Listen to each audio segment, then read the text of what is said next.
As birders, we're always moved by the places we go birding. But few places have moved us as much as the mountain kingdom of Lesotho. We also complete our series on the African grass owl by surveying for them in the Crocodile River Reserve and discuss a major breakthrough in the taxonomy of birds that may result in even more name changes. The evolutionary tree of how birds evolved to the number of species we've got now.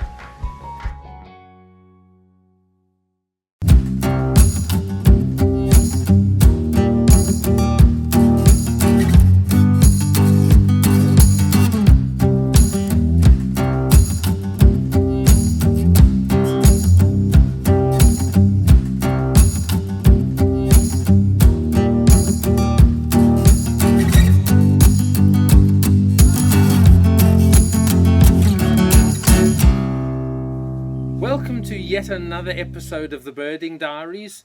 Today we're coming from the Crocodile River Reserve. You can see this amazing scenery behind me. And yes, welcome to the show and hope you enjoy yet another episode. Yeah. Hi Doug, it's great to be back and welcome and hope you enjoy the show today. So I have something, Doug. What does an albatross and a hummingbird have in common? Well, apparently a lot more than we realize. So, yeah, interesting that you should mention that. I mean, in the news for this episode, some of you may have seen that there was a group of ornithologists at a university in China, and they've recently done a new genetic study looking at a new way of assessing the evolutionary tree of how birds evolved to the number of species we've got now. And bizarrely, the albatross's closest living relative turns out to be a hummingbird. Okay, I can't wrap my head around that. I mean, I suppose they both hover, but not quite the same, if you ask me. Yeah, no, exactly. So owls are the closest to eagles? Yeah, I mean, I think some of the things they've uncovered make sense. I mean, I suppose ultimately as birds of prey, owls being closely related to eagles and having a very similar technique and physiology for hunting probably makes sense. And then obviously there's some crazy things like the albatross hummingbird relationship, and I suppose we'll see over time how that unfolds. Yeah, it's going to be incredible. I'm sure we're going to see a lot more name changes.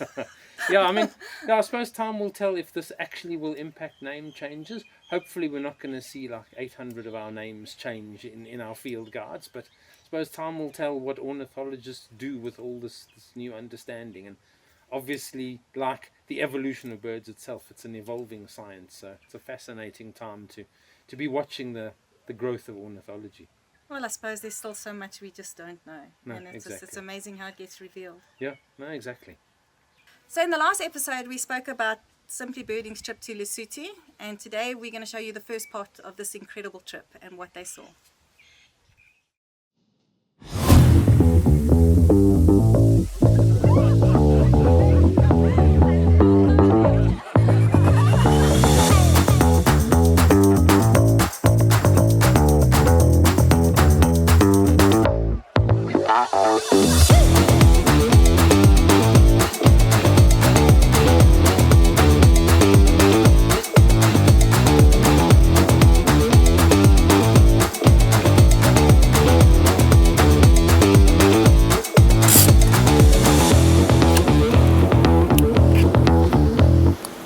So if you're coming to Lesotho and Clarens, it's not only about birding, there's some other fascinating stuff here. And this installation is called the Ash River Outfall. And it's quite fascinating what this actually is. And it's an engineering marvel of note. So this water comes all the way from Katsi Dam. And it comes over great distances through a huge tunnel which runs under the Malutis. And the water stays underground all the way from Katsi Dam until it gets to this tunnel, where it then comes out and supplies water into the South Africa's water network. Now, if you follow me here, I'm going to show you something fascinating. So this circle or arch over here is quite fascinating. this is actually a cross-section of the pipe that is the tunnel that is the water supply from Katsy Dam. I mean, this just gives you a sense of scale of how big the tunnel is. And yeah, I mean, it's quite fascinating to think that this tunnel runs 100 plus kilometers under the mountains and comes out here bringing water to South Africa. So if you're coming to Clarens, Lesotho, Golden Gate, stop at the Ash River Outfall. It's quite a fascinating place, and yeah, one of the parts of the displays of the technology and the engineering that is the Lesotho Highlands Water Project. Well, the Ash River Outfall was awesome. Now off to Clarens.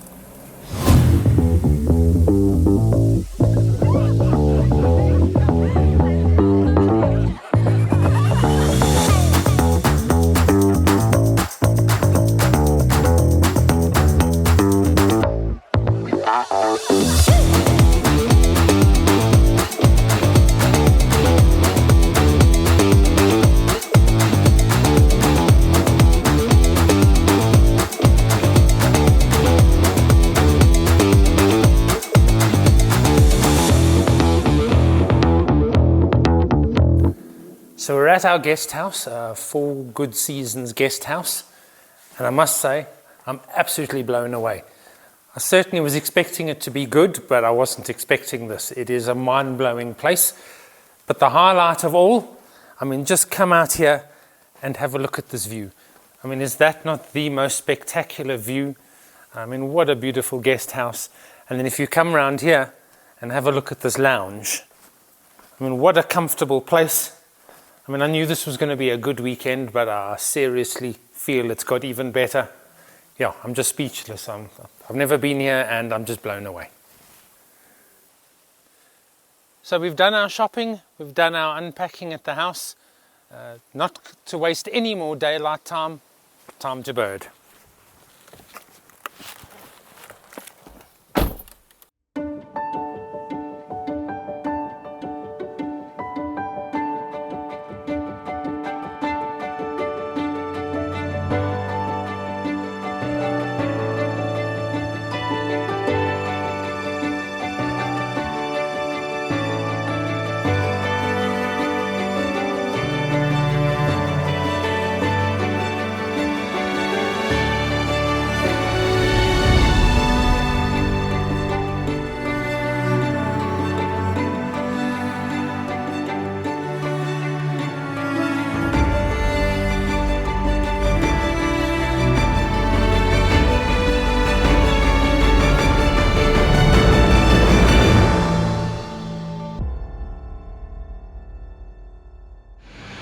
It's 5 o'clock in the morning, way nippier than we expected.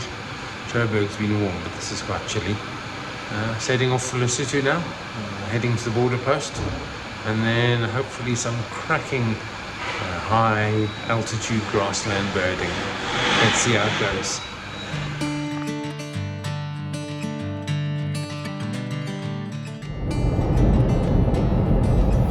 So it's about 5:15 in the morning, 7 degrees, and we're in the middle of February, which is quite surprising. Wasn't expecting it to be this cold, so good thing we all brought our jackets. Yeah, so on our way to the border post and hoping to blow everyone's minds with the incredible scenery they're about to see.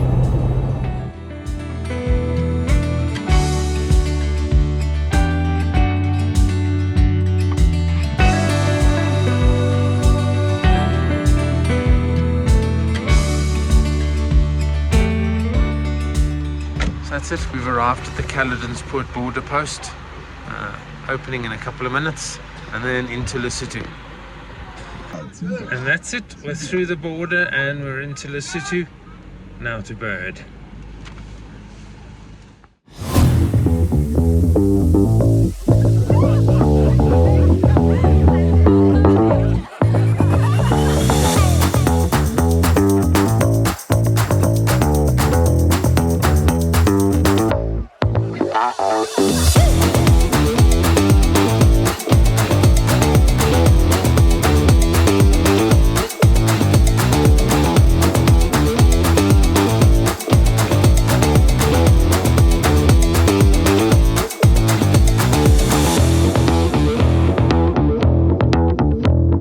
we've stopped at a little wetland. Got a few nice species so far, Makoa duck, a couple of other common stuff, but Makoa duck was a lifer for a few of the members of the group. So good start to the day.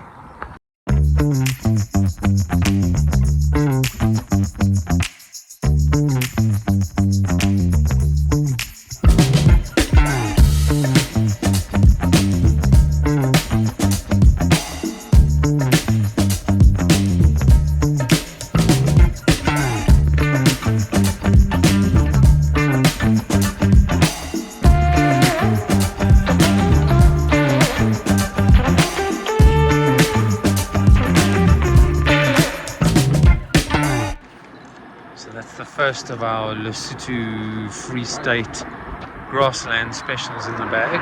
Stopped for a stunning view of southern bald ibis. So we've stopped at one of the bridges on the big rivers heading up Mafika Lisiu Pass. I got a cool bunch of species. Karoo prinia was a lifer for a couple of people, malachite sunbird as well. So chipping away at our list. So far it's been a good day and the scenery is mind-blowing.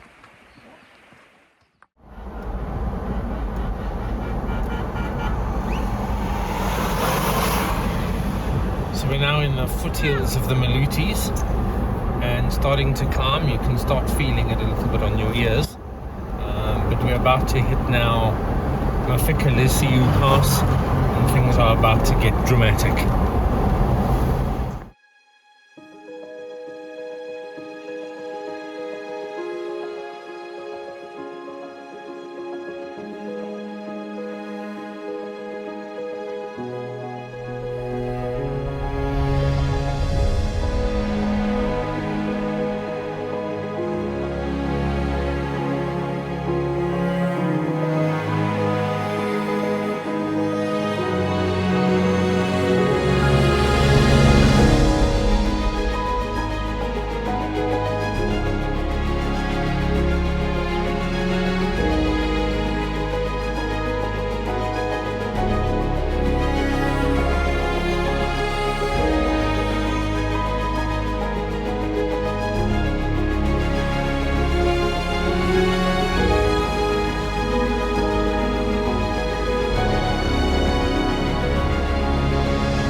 Love with these streams up in the Malutes. They're so crystal clear and free of pollution and whatnot. It's the best spring water you'll ever have.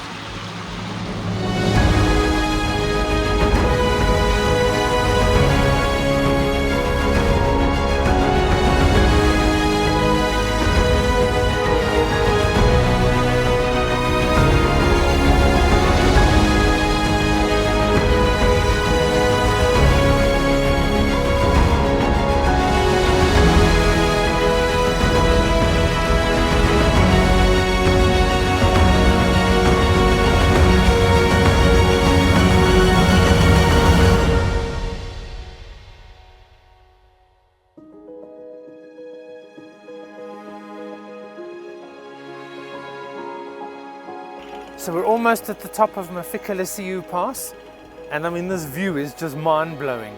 But what gets me every time, this wall here, they never had enough mountain to put the road on, so they actually built this retaining wall just to have somewhere to put this road. I mean, the engineering of this pass is just astounding.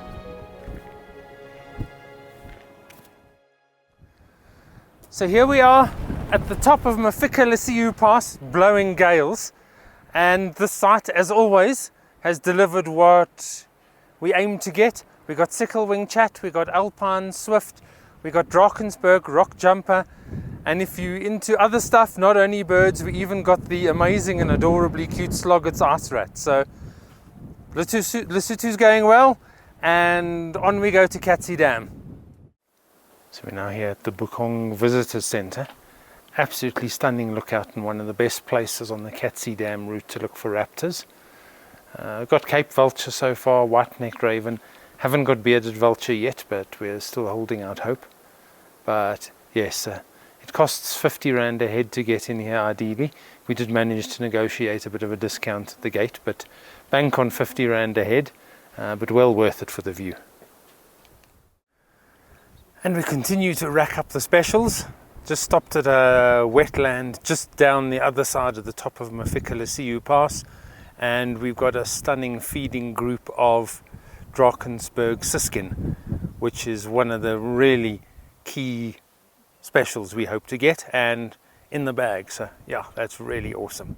So not only have we had awesome protracted views of Darkensberg siskin, while we were here we got sentinel rock thrush, which happens to be Gillian's 400th lifer. Yes. So congrats. Thank you. It's exciting.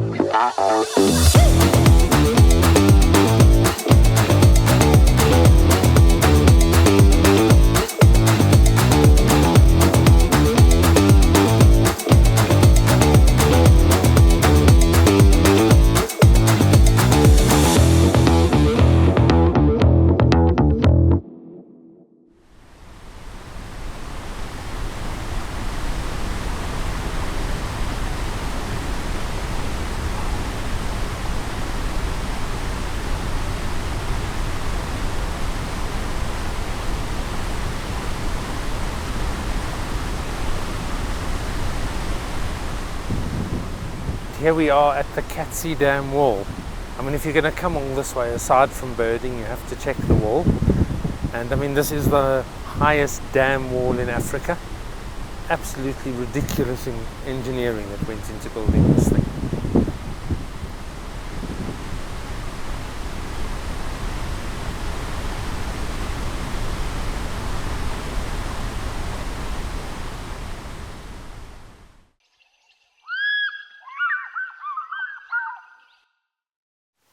Now it's time for our From the Field section. As we've mentioned in the past, if you're out birding and you manage to capture photo or even better video of an amazing birding experience, we'd love to have your contributions on the show. Ultimately, the show isn't just about us, who we speak to and what we see. And as we mentioned in the last episode, for the rest of this year, this section will be brought to you by Camelot, who were generous in sponsoring an amount of equipment for us to help make the series. But Shannon, you've got some interesting contribution we received. Yeah, we got an amazing contribution from Tato Lekoyani. He sent us in video of two go-away birds having a bath and sort of bonding. And what is really incredible about this footage is it was taken close enough to actually hear the sounds that they're making.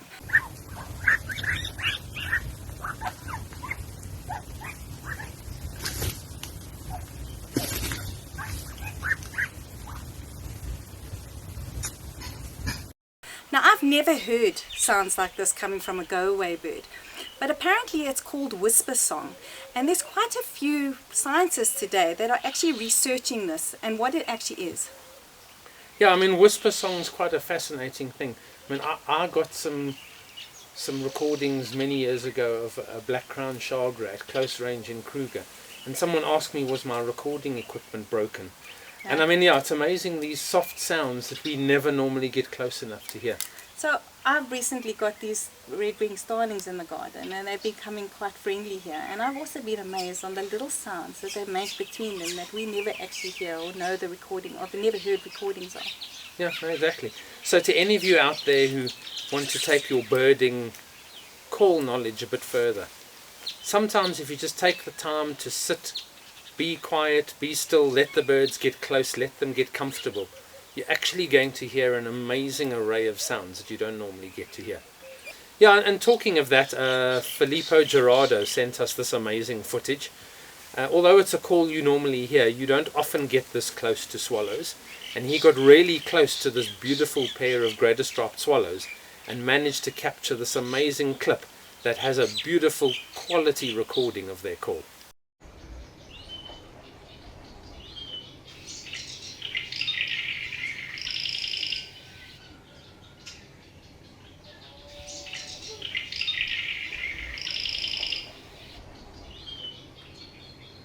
So in our last two episodes, we covered the pom-pom weed and the state of our grasslands, and the amazing work that Anton van Niekerk has been doing with regard to the African grass owls.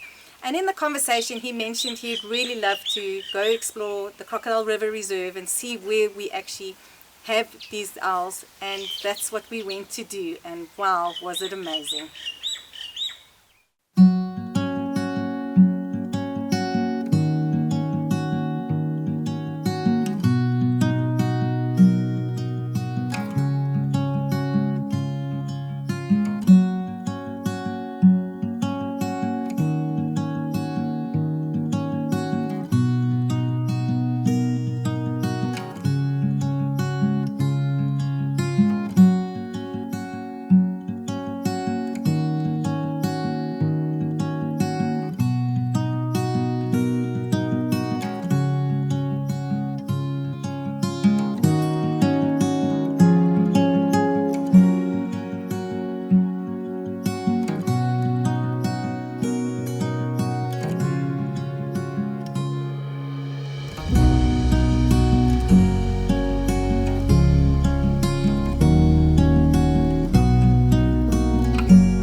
This is thick.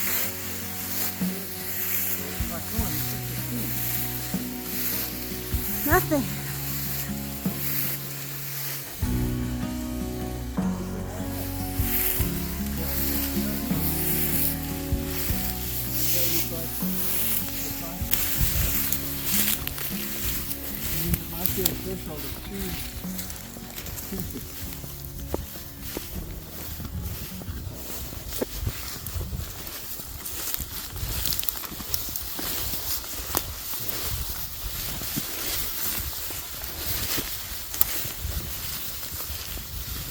So when do they actively start the burrowing process? When do they start making the burrows? When they're breeding or before that? She'll start when the conditions are right, and she'll start making it. Then they'll mate, and then she'll lay the eggs. Okay, I can't hear you this morning. Oh, sorry. Grass is making so much noise. So she'll start when it's right. So in other words, the grass is thick enough. There's enough abundance of prey, and then they'll mate. First eggs, and then it's So Doris, you can walk that, and then we'll walk this. That's okay.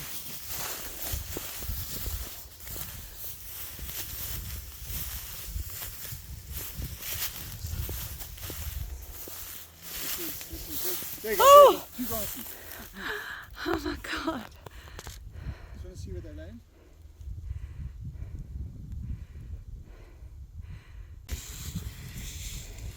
Okay, there's the next side.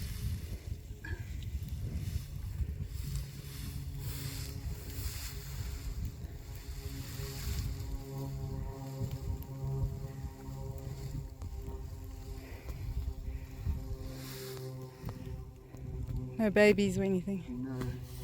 So there's site 1. This is site 2. Okay. Koran. Okay, so We got female Koran. Yeah, and male. that was awesome. He went and landed in the top of one of the trees there, which I've never come across. Yeah. He broke left and landed down, So that's the discussion, is that grass was too tall and thick. Yeah. Yeah. So this Look, is, This think is it's perfect. tall. This is just as thick. oh yeah, so that's too tall. But this one does seem to have had, I don't know if it's flooding, because there seems to be a lot of flattening here. But I think as it reaches a certain weight, it then also does lean. Yeah. But this is also very different grass. That's been impacted somehow. Yeah, I'm thinking flood. Because we've had this Very rain. possible. I think we've had this rain in the last 2 days. So wow, I mean that grass owl experience was absolutely amazing. It was nothing that I expected to be. I mean, we started off the day, it was really great. We had 2 great orchestrals, and Anton was phenomenal. Really, he was. He knew exactly where we were most likely going to find them. Although we did have a few patches that really he thought there was a possibility, but he really made a beeline, and it was incredible when, especially those 2 took out of the grass in front of me. It was an overwhelming experience, and it's amazing to have them so close to suburbia. Yeah. And it just enforced for me how more important it is that we start taking action, actually protecting these owls as much as we possibly can. Yeah, no, exactly. And I mean, it was amazing to see a bunch of birders getting to see these birds, but in a controlled fashion with someone with Anton's experience guiding everyone on how to do it properly. Yeah, exactly. But of course, now for the controversial part of our show.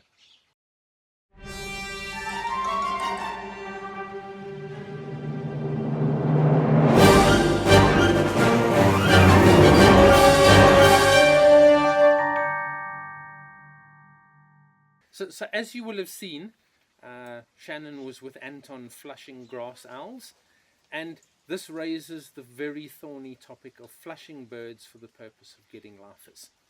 Yeah, I think it's like we've reinforced in the previous episodes. You know, you've got to be an unselfish birder. You can't go out there and not care about the environment you're in and how it will impact the birds that you're actually looking for. I mean, one of the things I did notice going through the grass, it's really quite rough. It's a gym session. There is no 2 ways about it. And I realized that if you didn't know what you were doing, how easy it would be to crush those tunnels and possibly trap or babies or eggs. And, you know, if you don't know what you're doing, it's even more scary. So I think, you know, we got to follow what Anton's doing, and you only flush at the right times of the year. And especially, you know, I think it's a problem with all birds, you know, people just going and doing these flushes. I mean, we've got to look at the Vulture's lark. Like you said, we possibly got 2 years to extinction, and it's horrifying. Yeah, I mean, when I was watching the webinar they had on Vulture's lark, I mean, it's quite scary, and obviously that's not all down to birders' impact. I mean, obviously there's issues with farming and grazing and habitat transformation. Well, one of the biggest problems we had, especially even in the middle of the Crocodile River Reserve, is that we've got landowners that actually have no care, and they're using public land, which is actually, well, not public land, it's owned by the Department of Public Works, and they're using it to graze. And right there in the middle of this, we got 2 grass owls, you know, nesting, and these cats are just totally destroying the grasses around it. It was quite horrifying to see how bad the actual state of the grass around there is. Yeah, and I think the thing that hit home for me on the effect the negative effect we can have as birders is, in Anton's interview, he mentioned how through flushing, the predators managed to pick up where the nest was and actually raid the nest and kill the chicks. Well, when we were there, we actually had some pied crows, and he refused to continue because he knew they were going to be mobbed if they did come out of the grass, and the pied crows would give him a really hard time. And they've actually lost some of the African grass owl sites due to pied crows. So, I mean, pied crows are becoming bigger numbers in around Joburg, and especially in, you know, the areas that we are. So we have to be more conscious. It's not just the grasses we have to worry about. We have to worry about everything in what we're doing. So I think we need to learn to stick to what should be correct and what is right for the actual animals birds that we actually flush. Exactly. And ultimately, you know, for the birders, the bird guards, before you charge into a habitat, I mean, a massive amount of knowledge is actually required to know if you're actually doing it ethically or not. Exactly. And I think at the end of the day, I go back to the simple fact, you've got to be unselfish when you do things like that. It can't be about a tick. Yes. I think that's really sad if it is. Yeah, no, exactly. So as we come to the end of our episode, I'm really excited to let you know that in our next Birding Diaries, we are going to interview an amazing woman, someone I have watched for many years, and we're on our way to Shamwari. Yeah, I mean, I've never actually been to Shamwari myself, No. so not only to interview our amazing special guest, which we'll keep a little bit under wraps as to who it is, but I mean, just to spend some time at Shamwari, I cannot wait. No, neither can I. I'm very, very excited. Little girl at Christmas. Here we go. Exactly. So, as usual, thanks for watching. Please subscribe to our channel, like the video, share it with as many of your birding friends, and we'll join you again on the next show.